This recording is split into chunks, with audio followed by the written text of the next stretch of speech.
natay ayuhon karon nga speaker, soundbox speaker na maliit lang to guys, pero mahalaga.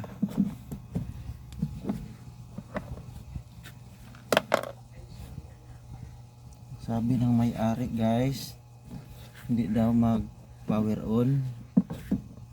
Tingnan muna natin guys. Ito muna, ipakita ko sa inyo ang ating mga gamit. So ang gagamitin natin ngayon, digital tester, saka screw.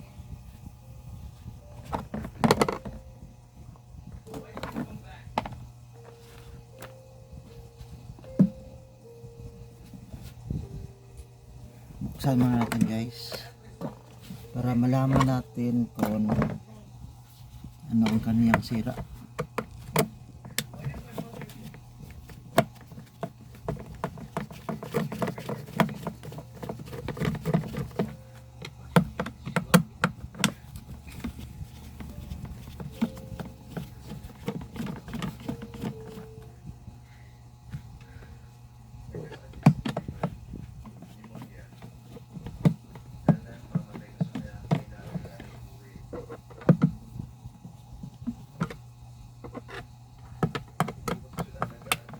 Galing pa ito guys sa malayong lugar guys.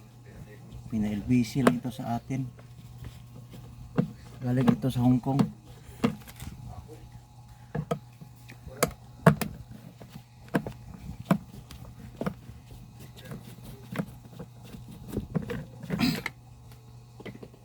Kita nyo guys, made in Hong Kong, original.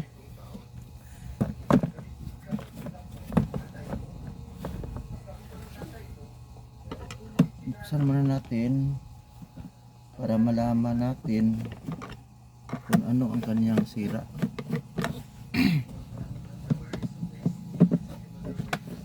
Hindi naman tayo gaano eksperto guys, pero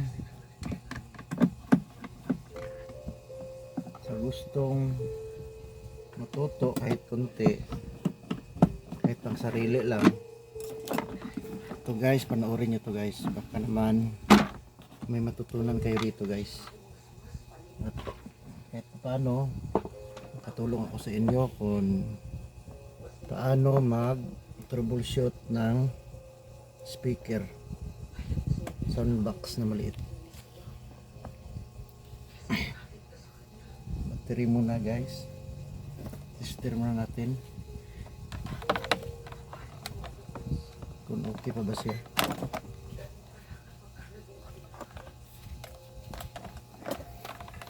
Battery guys, para sa gustong matuto kung ano ang kung saan ilagay yung kanyang settings, selector dito siya sa volt. Kailangan DC guys ang makatatak niya.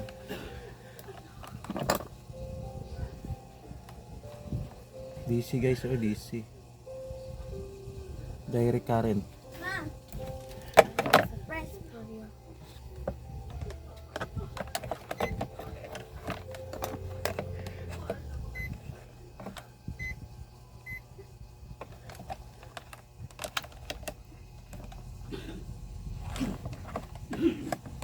Tingnan muna natin ang kanyang voltahe guys.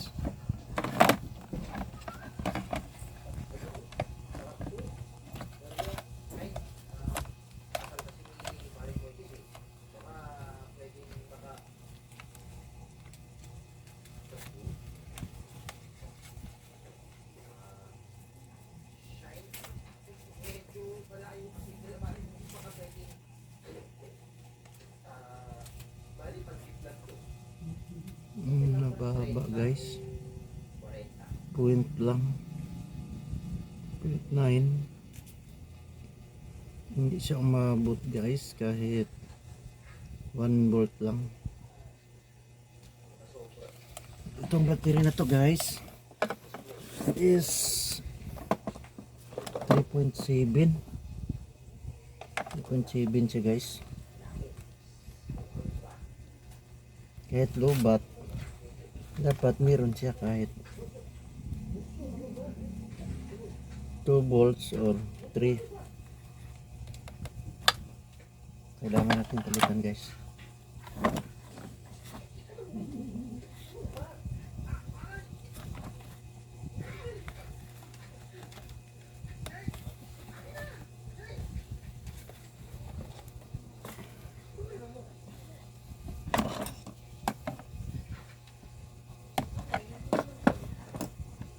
Tigas naman ito guys.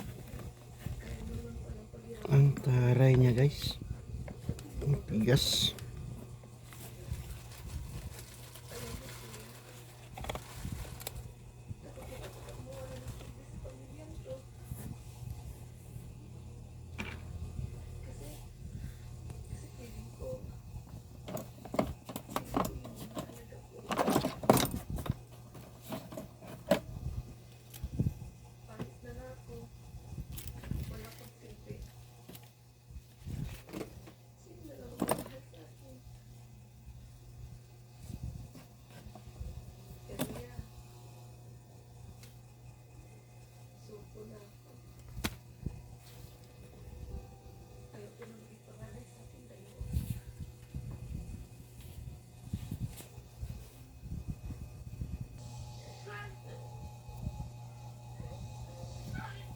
Tester muna natin guys ang kaniyang charging output.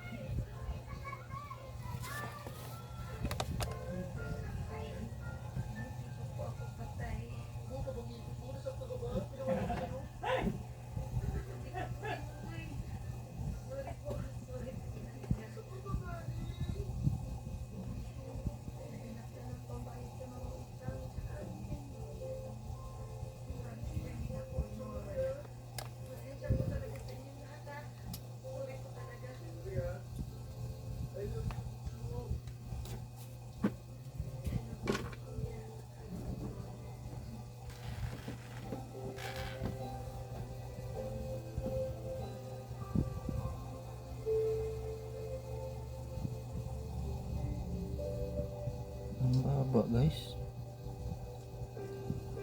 Ang baba ng voltahe.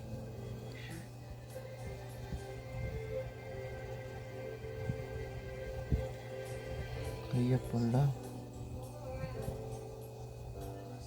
hindi siya makapag-charge kasi ang baba ng voltahe.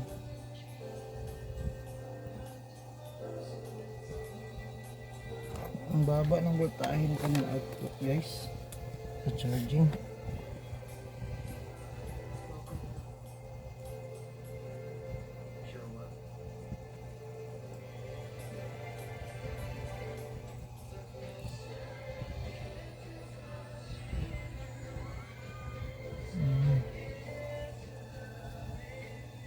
Ito na.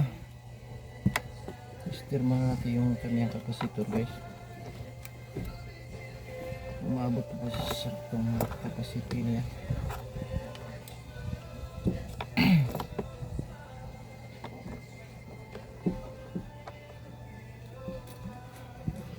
Ito guys, ang kaniyang kapasitor sa charging line. 16 volts, 100 microfarad.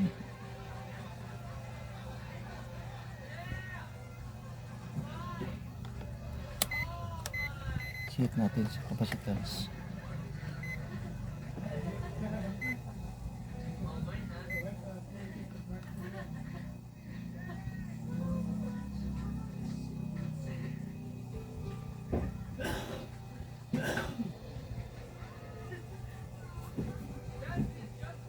Okay guys,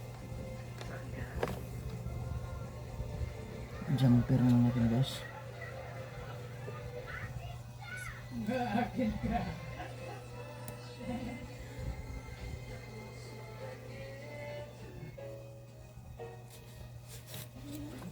Kaya natin natin yung jumper.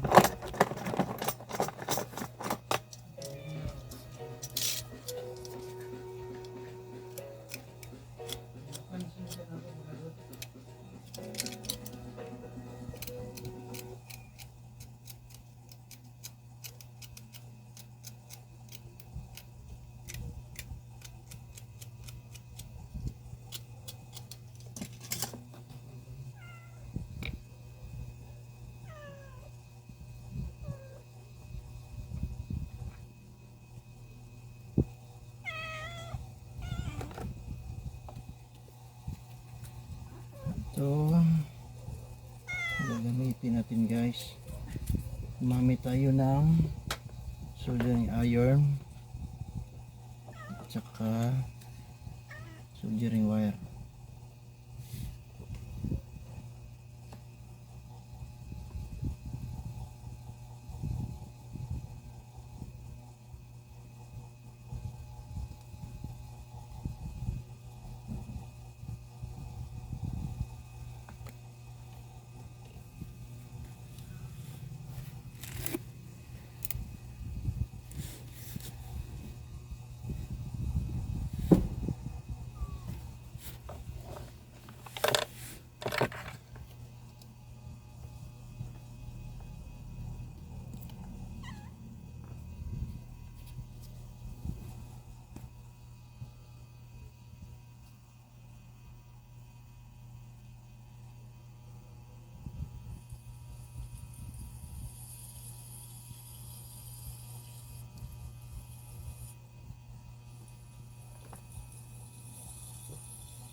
Try natin ulit guys. Mga pari. Try natin. Tapos testerin ulit natin. Balik natin sa DC.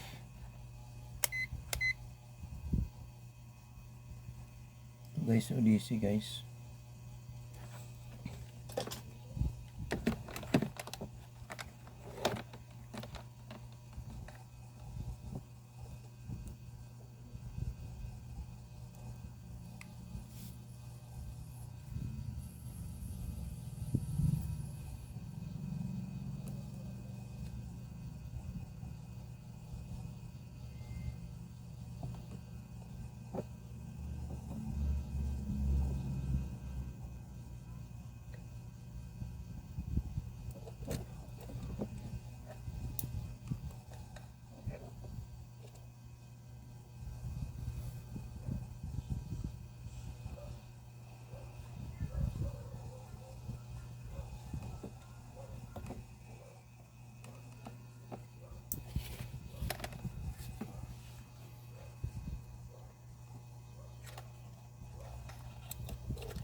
Okay muna guys, pahinga muna tayo guys.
Yun guys, sira na talaga yung kaniyang charging IC. Hindi na maayos yung kanyang charging IC. Ang ginawa natin guys ay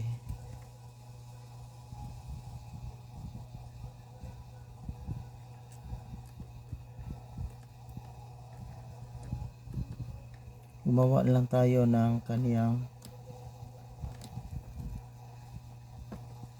linya para sa kaniyang charging. Ito na guys,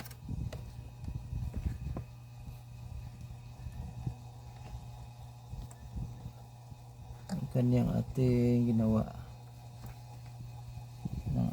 guys.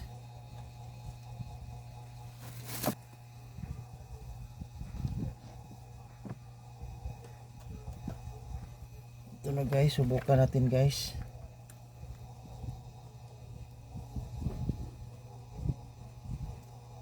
Subukan muna natin guys bago natin takpan. Subukan natin i-switch on.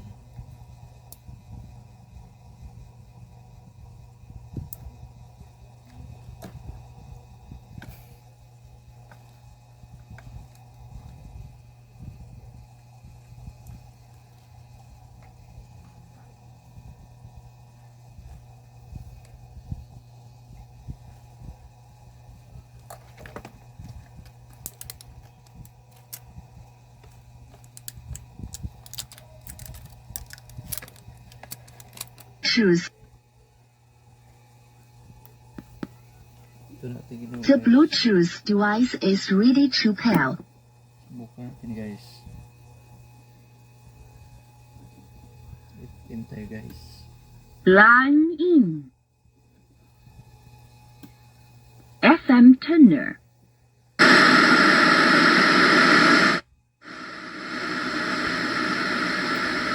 The Bluetooth device is ready Ito to na pair. guys, natapos na natin guys ang ating ginawang pag-repair ng sound box na maliit. Salamat sa panonood. Share and follow na lang sa ating kaunting channel. Maraming salamat po sa lahat.